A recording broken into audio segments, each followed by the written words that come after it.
ഏറ്റവും സ്നേഹവും ബഹുമാനവുമുള്ള KG Joseph അച്ഛൻ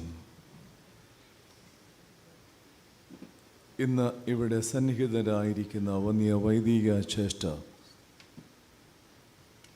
പ്രിയ ഗായക സംഘാംഗങ്ങൾ, പ്രിയ വിശ്വാസ സമൂഹം, നിങ്ങൾക്ക് ക്രിസ്തുയേശുവിൽ സ്നേഹവന്ദനം.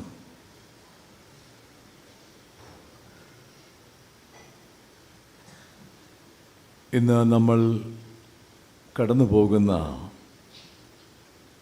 നിമിഷങ്ങൾ വളരെയധികം സ്നേഹത്തിൻ്റെയും സന്തോഷത്തിൻ്റെയും ആനന്ദത്തിൻ്റെയും അതോടൊപ്പം തന്നെ നന്ദിയുടെയും സ്തോത്രത്തിൻ്റെയും ദുഃഖത്തിൻ്റെയും അനുഭവങ്ങൾ കലരുന്നതാണ്. നാളുകൾക്ക് മുൻപ് തന്നെ ഇപ്രകാരം ബഹുമാനപ്പെട്ട KG ജോസഫ് അച്ഛൻ്റെ ഈ ഇടവകയിൽ നിന്നുമുള്ള ഫെയർവെൽ ആൻഡ് റിട്ടയർമെൻറ്റ് കാര്യങ്ങളുടെ എല്ലാ ക്രമീകരണങ്ങളും നിർവഹിച്ചതാണ്. കഴിഞ്ഞ 24-ാം തീയതി വൈകിട്ട് പ്രിയ മാതാവ് ഈ ലോകത്തിൽ നിന്ന് കർത്തൃസന്നിധിയിലേക്ക് മാറ്റപ്പെട്ട നിമിഷങ്ങളാണ്. പ്രിയ പിതാവും പ്രിയ മാതാവും KG ജോസഫ് അച്ഛനെ സംബന്ധിച്ചിടത്തോളം തൻ്റെ ജീവിതത്തിൻ്റെ തുല്യമാണ്.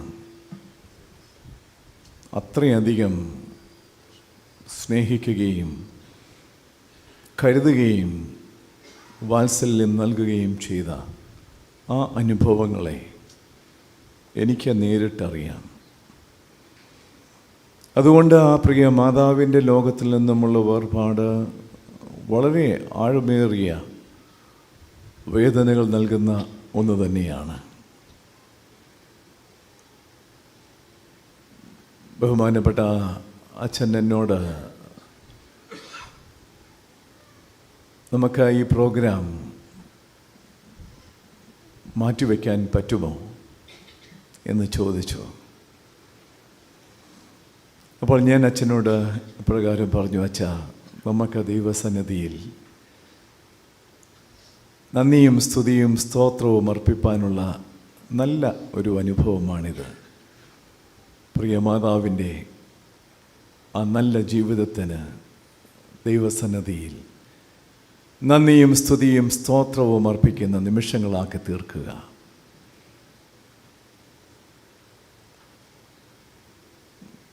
തീർച്ചയായും ബഹുമാനപ്പെട്ട അച്ഛനെ സംബന്ധിച്ച്, പ്രിയ പിതാവിനെ സംബന്ധിച്ച്, പ്രിയ സഹോദര കുടുംബത്തെ സംബന്ധിച്ച്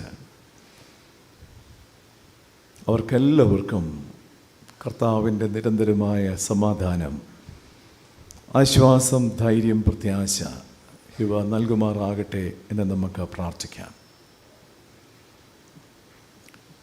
ഇന്നത്തെ തിരുവചന ധ്യാനത്തിനായി ഇന്ന് നമ്മൾ വായിച്ചു കേട്ട സുവിശേഷ വേദഭാഗം ലൂക്കോസ് എഴുതിയ സുവിശേഷം 24-ാം അധ്യായം അതിൻ്റെ 13 മുതലുള്ള വാക്യങ്ങളാണ്.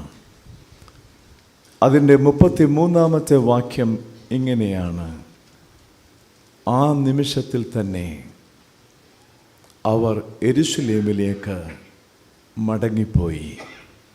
നമുക്ക് പ്രാർത്ഥിക്കാം. കാരുണ്യവാനായ ഞങ്ങളുടെ ദൈവമായ കർത്താവേ,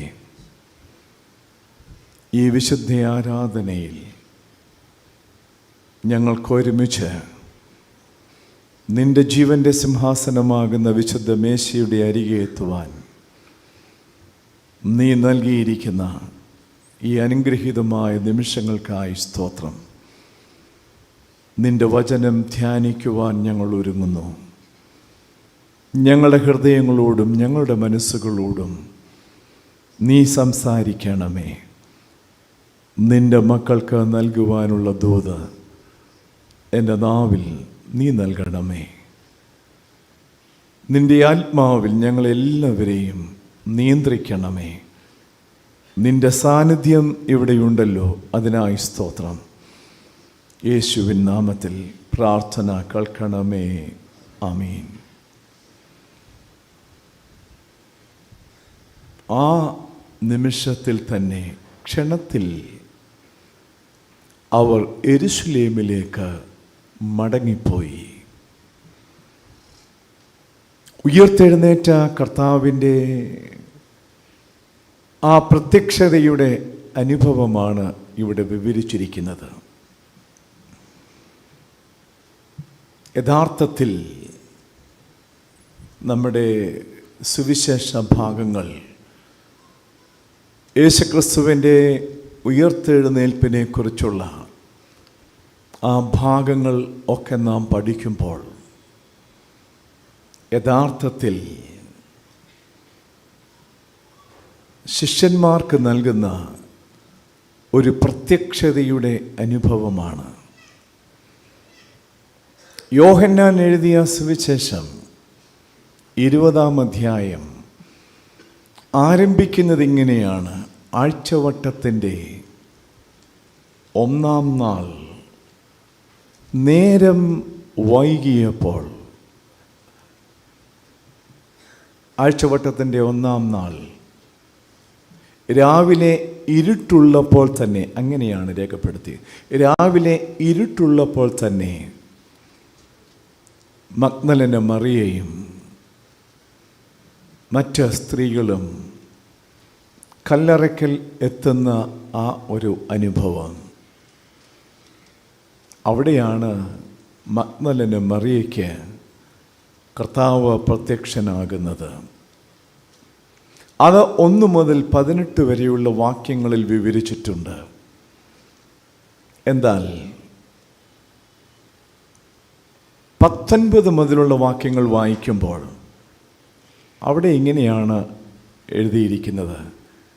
ആഴ്ചവട്ടത്തിൻ്റെ 1-ാം നാൾ നേരം വൈകിയപ്പോൾ ശിഷ്യന്മാർ ഇരുന്ന സ്ഥലത്ത് യഹൂദന്മാരെ പേടിച്ച് വാതിൽ അടച്ചിരിക്കെ യേശു വന്നു, നടുവിൽ നിന്നു, നിങ്ങൾക്ക് സമാധാനം എന്ന് പറഞ്ഞു.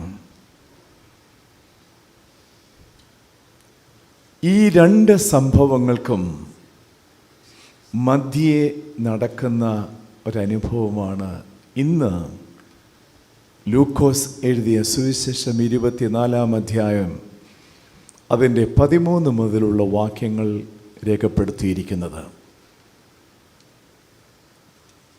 അവിടെ അന്നേ ദിവസം തന്നെ 2 ശിഷ്യന്മാർ യെരൂശലേമിൽ നിന്നും അവരുടെ സ്വന്തം ഗ്രാമമായ 7 നാഴിക ദൂരമുള്ള 7 മൈൽ ദൂരമുള്ള എമൗസിലേക്ക് യാത്രയാകുകയാണ്. ആ ശിഷ്യന്മാരുടെ യാത്ര അനുഭവങ്ങളെക്കുറിച്ചും പറയുന്നുണ്ട്. എന്തുകൊണ്ടാണ് അവർ യെരൂശലേമിൽ നിന്നും സ്വന്തം ഗ്രാമമായ എമൗസിലേക്ക് യാത്രയാകുന്നത്? They themselves realized that living in Jerusalem is insecure for their life. അനിശ്ചിതത്വം നിറഞ്ഞ അനുഭവങ്ങളാണ് ഇനിയും യെരൂശലേമിൽ നിന്നും ഞങ്ങൾക്ക് പ്രതീക്ഷിക്കുവാനുള്ളത്. ഞങ്ങളുടെ ജീവിതം ഇനിയും യെരൂശലേമിൽ സുരക്ഷിതമല്ല. അനിശ്ചിതത്വം നിറഞ്ഞ അനുഭവങ്ങളാണ്. The insecure living in Jerusalem, the living of uncertainty, അനിശ്ചിതത്വങ്ങൾ നിറഞ്ഞ ജീവിതം. ഇതാണ് യെരൂശലേമിൽ ഞങ്ങൾക്ക് വേണ്ടി കാത്തിരിക്കുന്നത്. അതുകൊണ്ട് ഞങ്ങളുടെ സ്വന്തം ഗ്രാമങ്ങളിലേക്ക് തിരികെ പോകുക, റിട്ടേൺ ഓർ ടേണിംഗ് ബാക്ക്. ഇതാണ് ആ ശിഷ്യന്മാരുടെ ജീവിതത്തിൽ ഉണ്ടാകുന്നത്. ഒന്ന്, ജീവിതം സുരക്ഷിതമല്ലാത്ത അനുഭവത്തിലായി തീർന്നിരിക്കുന്നു. ജീവിതം അനിശ്ചിതത്വം നിറഞ്ഞ അനുഭവങ്ങളിലായിരിക്കുന്നു. മൂന്നാമത് അവരുടെ ജീവിതത്തിൽ കാണുന്നത് the life and their thoughts are filled with doubts. അവരുടെ ജീവിതത്തിൽ സംശയങ്ങൾ നിലനിൽക്കുകയാണ്. അവർ ഒരുമിച്ച് യാത്ര ചെയ്യുന്നുണ്ട്. ഒരുമിച്ച് യാത്ര ചെയ്യുമ്പോഴും അവർ തർക്കിക്കുകയാണ്. സംശയങ്ങൾ അവരുടെ ജീവിതത്തിൽ രൂപപ്പെടുകയാണ്. എന്തുകൊണ്ട് ഇതൊക്കെ സംഭവിച്ചു? ക്രിസ്തു അവൻ മരിച്ചവരെ ഉയർപ്പിച്ചവനല്ലേ? 5 അപ്പം കൊണ്ട് 5000 പേരെ പോഷിപ്പിച്ചവനല്ലേ? 7 അപ്പം കൊണ്ട് 4000 പേരെ പോഷിപ്പിച്ചവനല്ലേ? കുരുടന്മാർക്ക് കാഴ്ച കൊടുത്തവനല്ലേ? ചെകിടന്മാർക്ക് കേൾവി കൊടുത്തവനല്ലേ?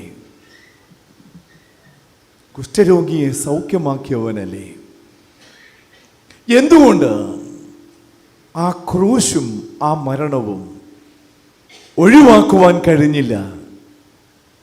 ഈ ചിന്തകളൊക്കെ അവരുടെ മനസ്സിൽ ധാരാളമായി ഉയർന്നിരിക്കാം. അതുകൊണ്ട് അവർ ഒരുമിച്ച് നടന്നു പോകുമ്പോൾ തന്നെ അവർ തർക്കിക്കുന്നത് മുഴുവൻ ഈ നടന്ന സംഭവങ്ങളെ കുറിച്ചൊക്കെയാണ്.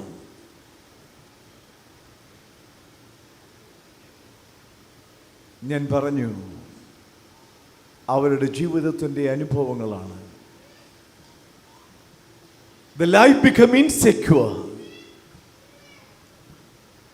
ജീവിതം അനിശ്ചിതത്വങ്ങൾ നിറഞ്ഞ സുരക്ഷിതമല്ലാത്ത അനുഭവങ്ങൾ, സംശയങ്ങളുടെ അനുഭവങ്ങൾ.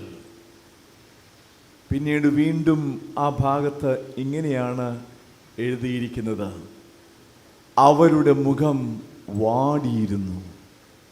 വാടിയ മുഖത്തോടു കൂടിയുള്ളവ, നിരാശിതമായ ജീവിതത്തിൻ്റെ അനുഭവങ്ങൾ, വാടിയ മുഖമുള്ളവർ. വേറൊരു ഭാഗത്ത് അവരെ കുറിച്ച് പറയുന്നത് ഇങ്ങനെയാണ്: ഇതെല്ലാം കേട്ട് അവർ ഭ്രമിച്ചുപോയി. അതായത് സ്ത്രീകൾ വന്ന് ശിഷ്യന്മാരോട് പറയുന്നു, അവൻ അവിടെയില്ല, ഒഴിഞ്ഞ കല്ലറയാണ് ഞങ്ങൾ കണ്ടത്, അവൻ്റെ വസ്ത്രങ്ങൾ ആ കല്ലറയിൽ ഞങ്ങൾ കണ്ടു, അവിടെ ദൂതന്മാരെ ഞങ്ങൾ കണ്ടു, അവൻ നിങ്ങൾക്ക് മുൻപേ ഗലീലയ്ക്ക് പോകുന്നു എന്ന് ശിഷ്യന്മാരുടെ അടുക്കൽ പോയി പറയുക എന്ന നിയോഗവും ആ സ്ത്രീകൾക്ക് കൊടുത്തതാണ്. അപ്പോൾ ഇതെല്ലാം കേട്ടപ്പോൾ അവർ ഭ്രമിച്ചു പോയവരാണ്. അപ്പോൾ ജീവിതത്തിൻ്റെ സമാധാനവും സ്വസ്ഥതയും നഷ്ടപ്പെട്ടവരാണ്. യെരൂശലേമിൽ നിന്നും സ്വന്തം ഗ്രാമമായ എമൗസിലേക്ക് യാത്ര തിരിക്കുന്നത് സ്വന്തം സുരക്ഷിതത്വത്തിനു വേണ്ടി, സമാധാനത്തിനു വേണ്ടി, സ്വസ്ഥതയ്ക്കു വേണ്ടി അവർ അവരുടെ യാത്ര ക്രമീകരിച്ചതാണ്. എന്നാൽ അവർ തർക്കിച്ച്, സംശയിച്ച്, നിരാശയുടെ വാടിയ മുഖങ്ങളുമായി, ഭ്രമിച്ചുപോയ മനസ്സുകളുമായി അവർ സഞ്ചരിച്ചപ്പോൾ യേശു താനും അവരോട് കൂടെ ചേർന്ന് നടന്നു എന്നാണ് അവിടെ എഴുതിയിരിക്കുന്നത്. പ്രിയ ദൈവജനമേ, യേശു ഇങ്ങനെ തന്നെയാണ് എൻ്റെ ജീവിതത്തിലും നമ്മുടെ ജീവിതത്തിലും പ്രവർത്തിച്ചു കൊണ്ടിരിക്കുന്നത്. ഞാൻ നിങ്ങളെ അനാഥരായി വിടുകയില്ല. ഞാൻ നിങ്ങളുടെ അടുക്കലേക്ക് വരും. ഞാൻ ജീവിക്കുന്നത് കൊണ്ട് നിങ്ങളും ജീവിക്കും എന്ന് വാഗ്ദത്തം തന്നവൻ, ആ വാഗ്ദത്തം പൂർത്തീകരിക്കുന്നവനാണ്. ശിഷ്യന്മാരെ സംബന്ധിച്ചിടത്തോളം അവർ അനുഭവിച്ചത് അനിശ്ചിതത്വമാണ്, അനാഥത്വമാണ്. ആരും ഞങ്ങളോട് കൂടെയില്ല, ഞങ്ങൾക്ക് ബലം നൽകാനില്ല, ഞങ്ങൾക്ക് ശക്തി നൽകാനില്ല, ഞങ്ങൾക്ക് കൂട്ടായ്മ നൽകാനില്ല. എല്ലാം നഷ്ടപ്പെട്ട അനുഭവമാണ്. പക്ഷേ ക്രിസ്തു അവരോട് കൂടെ ചേർന്ന് നടക്കുകയാണ്. കൂടെ ചേർന്ന് നടക്കുക മാത്രമല്ല, അവരുടെ സംശയങ്ങളെ ദൂരീകരിക്കുകയാണ്. അവർ എന്തിനു വേണ്ടി ഭ്രമിച്ചു പോയോ ആ ഭ്രമങ്ങളെ ഒക്കെ ദൂരത്താക്കുകയാണ്. അവരെ ശക്തീകരിക്കുകയാണ്, അവരെ ബലപ്പെടുത്തുകയാണ്. പക്ഷേ അപ്പോഴും അവർക്കറിയില്ല ഇത് യേശുവാണെന്ന്. കാരണം അത്രയധികം മാനസിക സംഘർഷങ്ങൾക്ക് വിധേയരായി തീർന്നിരിക്കുന്നവരാ അവർ.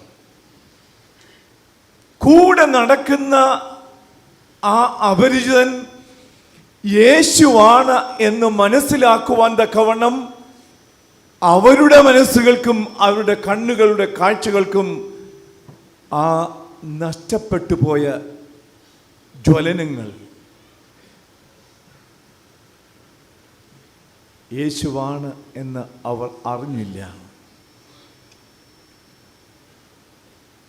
അവർ ഒരുമിച്ച് യാത്ര ചെയ്യുന്നു. സന്ധ്യ, ഒരു വഴിത്തിരിവ്. യേശു മുൻപോട്ട് പോകുന്നതായി ഭാവിച്ചു. അപ്പോൾ അവർ പറഞ്ഞു, ഇനിയും ഒറ്റയ്ക്ക് പോയാൽ ആപത്താണ്, അതുകൊണ്ട് ഇനിയും ഒറ്റയ്ക്ക് പോകണ്ട. അപരിചിതനാണ്, നീ ഞങ്ങളോട് കൂടെ പാർക്കുക എന്ന് പറയുന്ന ആ ക്രിസ്തു ശിഷ്യന്മാർ. ഈ ക്വാളിറ്റി എവിടെ നിന്ന് അവർക്ക് ലഭിച്ചത്? ക്രിസ്തുവിനോട് കൂടെ ആയിരുന്നത് കൊണ്ടാണ്. ക്രിസ്തു അവരെ പഠിപ്പിച്ചതും അത് തന്നെയാണ്. ആരെങ്കിലും നിങ്ങളോട് ഒരു നാഴിക പോകുവാൻ ആവശ്യപ്പെട്ടാൽ നിങ്ങൾ അവരോട് കൂടെ 2 നാഴിക പോകുവാൻ തയ്യാറാകണം. അത് മനസ്സിലാക്കിയത് ആ ശിഷ്യന്മാരാണ്. അതിൻ്റെ അനുഭവം ഉൾക്കൊള്ളുന്നവർ യേശുവിനോട് പറയുക, ഇനിയും മുൻപോട്ട് പോകരുത്. കാരണം ഇനിയും മുൻപോട്ട് പോയാൽ ആപത്താണ്. വന്യമൃഗങ്ങൾ കാണാം, കൊള്ളക്കാർ കാണാം, അക്രമങ്ങളെ നേരിടേണ്ടി വരും. അതുകൊണ്ട് ഇന്ന് ഞങ്ങളോട് കൂടെ പാർക്കുക, ഞങ്ങളുടെ ഭവനങ്ങളിൽ പാർക്കുക. യേശുവാണെന്ന് അറിഞ്ഞിട്ടല്ല, ഒരപരിചിതനായ മനുഷ്യനായിട്ട് തന്നെയാണ് യേശുവിനെ അവരുടെ ഭവനങ്ങളിലേക്ക് സ്വീകരിക്കുന്നത്. ആ സന്ധ്യയെങ്കിൽ അവർ ഒരുമിച്ച് അത്താഴത്തിനിരിക്കുന്നു. അപ്പോൾ അവൻ അപ്പമെടുത്ത് വാഴ്ത്തി നുറുക്കുന്ന ആ അനുഭവം അവർ കണ്ടു. അവരുടെ കണ്ണ് തുറന്നു. യേശുവാണ് എന്ന് മനസ്സിലാക്കി.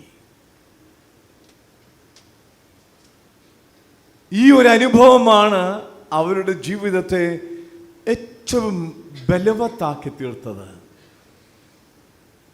അവരുടെ കണ്ണു തുറന്നു. എന്തു കണ്ടുകൊണ്ടാണ് അവരുടെ കണ്ണു തുറന്നത്? അവൻ അപ്പം എടുത്ത് വാഴ്ത്തി നുറുക്കിയത് അവർ കണ്ടു.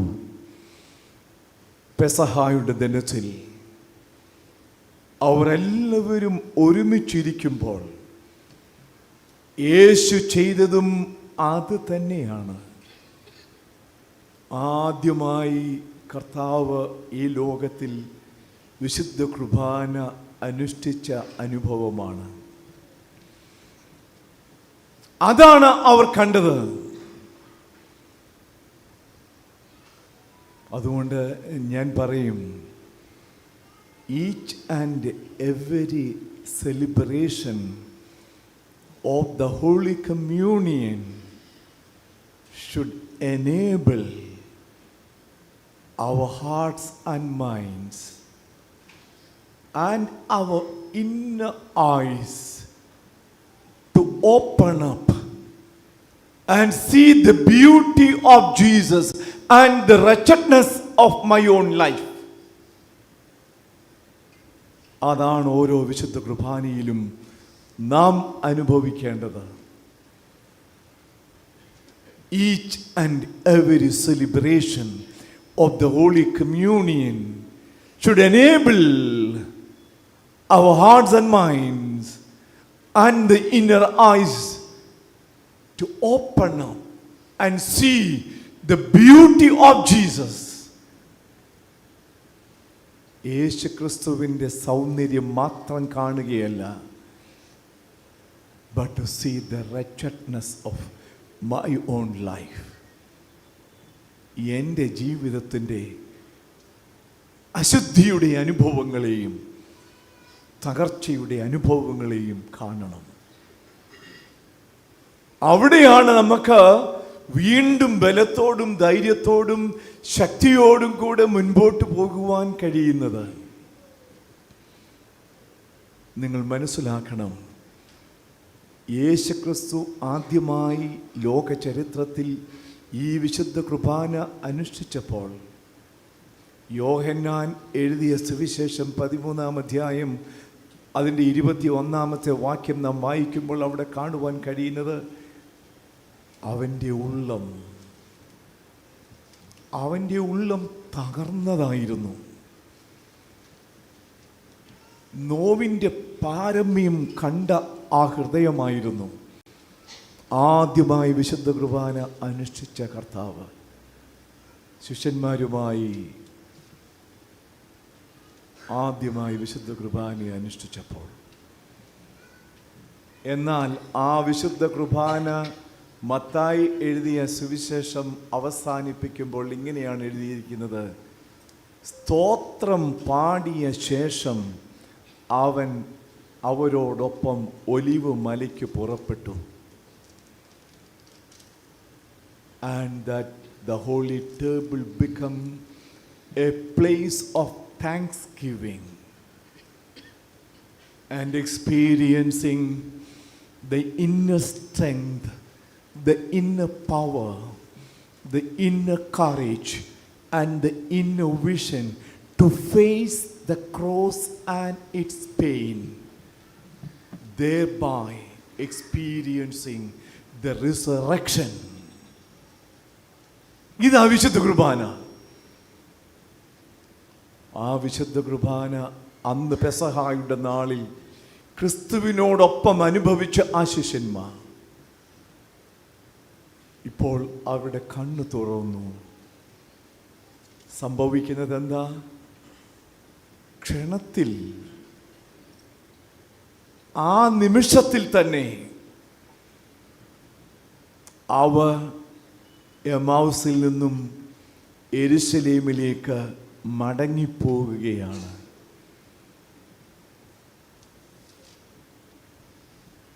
ഏത് സ്ഥലമായിരുന്നുവോ അവരെ ഭയപ്പെടുത്തിയത്, ഏത് സ്ഥലമായിരുന്നുവോ അവർക്ക് സുരക്ഷിതത്വം നൽകാതെയിരുന്നത്, എന്തായിരുന്നുവോ അവരുടെ ജീവിതത്തിന് അനിശ്ചിതത്വം നൽകിയത്, എന്തായിരുന്നുവോ അവരുടെ ജീവിതത്തിന് മുഖം മാടിയ അനുഭവങ്ങൾ നൽകിയത്?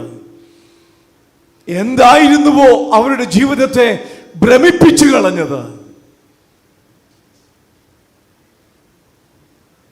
എന്തായിരുന്നുവോ അവരെ ആ സ്വന്തം ഗ്രാമത്തിലേക്ക് തിരികെ പോകുവാൻ പ്രേരിപ്പിച്ചത്? ആ ഘടകങ്ങളെല്ലാം ഇപ്പോഴും നിൽക്കുന്നു. അതെല്ലാം ഇപ്പോഴുമുണ്ട്. എന്നാൽ അവൻ അപ്പം നുറുക്കിയത് അവർ കണ്ടപ്പോൾ അവരുടെ കണ്ണു തുറന്നു. കണ്ണു തുറന്ന ആ ശിഷ്യന്മാർ പിന്നെ അവർ തേടിയെത്തിയ സുരക്ഷിത മേഖലകളിൽ നിൽക്കാനല്ല ആഗ്രഹിച്ചത്. ക്ഷണത്തിൽ അവർ യെരുശലേമിലേക്ക് മടങ്ങിപ്പോയി. Because they were empowered, they were strengthened by the very presence of Jesus Christ, experiencing the breaking experience of bread.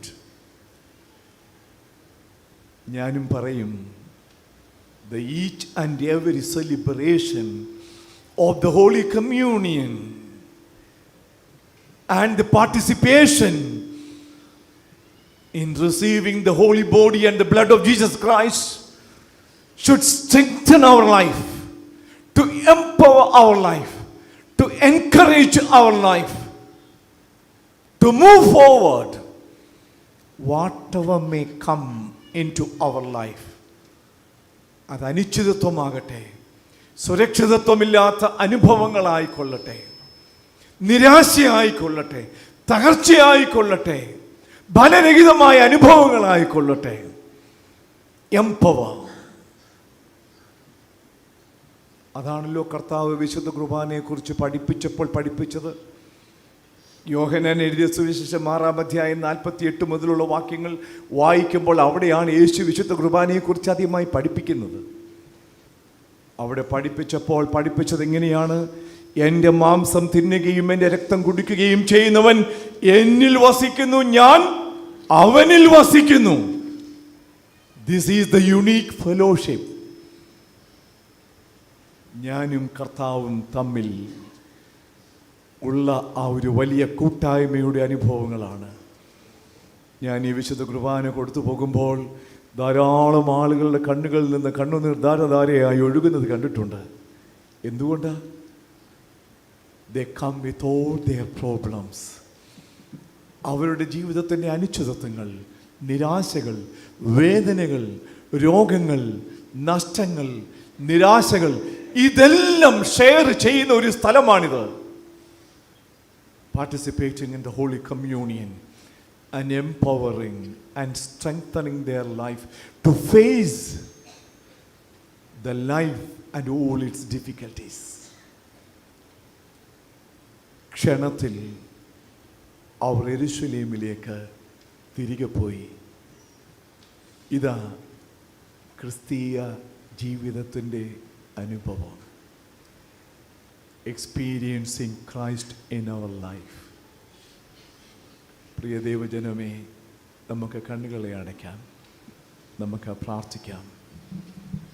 ദൈവമേ, നിൻ്റെ സന്നിധിയിലേക്ക് ഞങ്ങൾക്ക് ഈ പ്രഭാതത്തിൽ കടന്നു വരുവാൻ നീ സഹായിച്ചതിനായി സ്തോത്രം.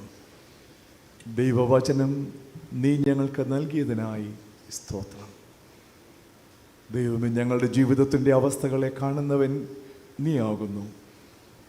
ഇവിടെ ഇരിക്കുന്ന ഓരോരുത്തരുടെയും മനസ്സുകളെ അറിയുന്നവൻ നീ ആകുന്നു.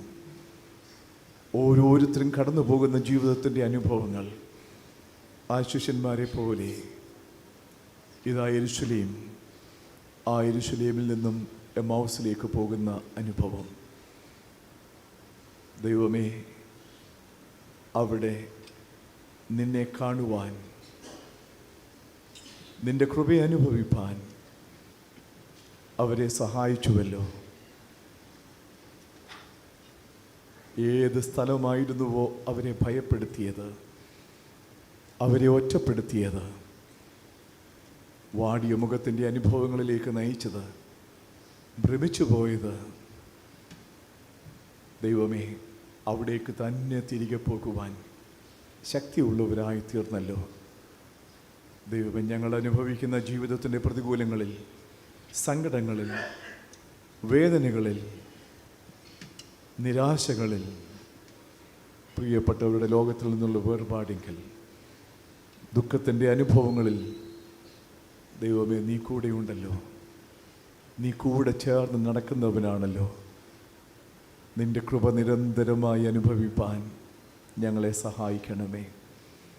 ദൈവമേ, നിൻ്റെ തിരുശരീരവും തിരുരക്തവും ഭക്ഷിപ്പാനും പാനം ചെയ്യുവാനും ഞങ്ങൾ ഒരുങ്ങുന്നു.